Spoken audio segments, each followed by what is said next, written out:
The Battle of Assietta was fought in the Italian campaign of the War of the Austrian Succession on 19 July 1747.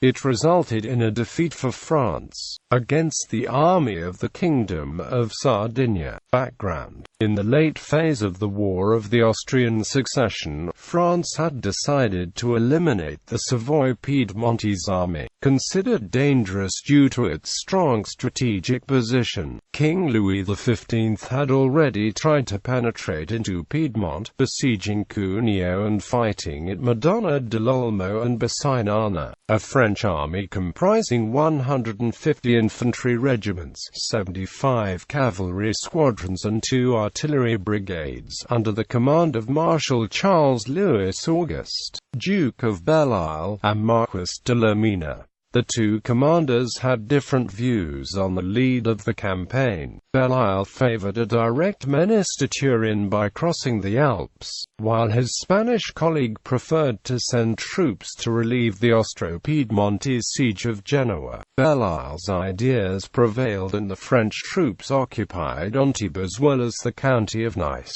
However, they were halted by the strong Piedmontese defense of the southern Alpine passes. Belle-Isle's brother, the Chevalier de Belle-Isle, led an army of 50 infantry battalions, 15 cavalry squadrons and numerous cannon advanced towards the northern passes.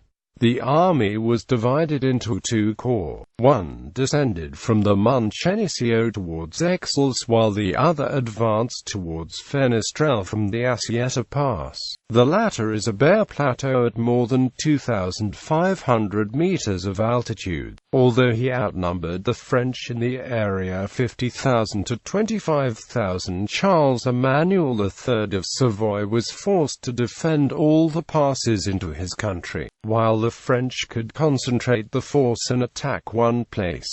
The decision was made to advance through Assietta. The Piedmontese had fortified the area with 13 infantry battalions, 9 Piedmontese. The remaining were Austrian and Swiss, taken from the troops that had unsuccessfully besieged Genoa. French intelligence notified the marshals that the Piedmontese were fortifying the pass, and a decision to attack immediately was taken. Numerous obstacles, redoubts and an 18-foot-high palisade had been built on the slope. The forces involved amounted to 32 French battalions against 13 Piedmontese battalions. The French troops were divided into 3 columns, with the center column pressing the attack and the flank columns failing to have much effect. The attacks began at about 1630. Despite the desperate effort of the soldiers and the personal show of valor of the French marshals, all 4 attacks were repulsed by the Piedmontese with heavy losses. After 5 hours of battle, the French retreated. The French commander, Chevalier de Belle-Isle, was killed raising the French flag near the top of the slope. What ensued in the late afternoon was celebrated as the most one-sided slaughter of the war. Neither the flanking columns moved decisively enough to influence events in these. Lashed by determined officers, the French struggled up the slope, disassembling the various man-made impediments as they proceeded, while withering musket fire from concealed and protected hideouts exacted the heavy toll. 4 times the French fell back before the onslaught. Each time they returned to the struggle. The living climbed over the piles of dead as they tried to surmount the palisades. Defenders rained bullets and rocks down on the relentless, blood-drenched attackers. A retreat, more orderly than the butchery, was portended. The one-sided character of the slaughter was apparent. French casualties total, and for the first and the only times in the war the majority of them were fatalities. 5,300 casualties were 5,300, including 7 generals,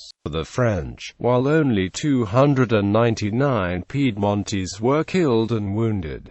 The beaten French troops returned to France. Frederick II of Prussia, after hearing of news of the Piedmontese defense at Assietta, declared that, if he had had such valorous troops, he could easily become King of Italy. Bibliography: Browning, Reed. The War of the Austrian Succession, St. Martin's Griffin, ISBN 0312125615. Dabomida, Vittorio, La Battaglia dell'Assietta, Studio Storico, Voera, Alberti, Adriano, La Battaglia dell'Assietta, Noti Documenti. Francesco Casanova, Rodolico, Niccolò, Il Centenario della Battaglia dell'Assietta, L'Universo, Istituto Geografico Militare.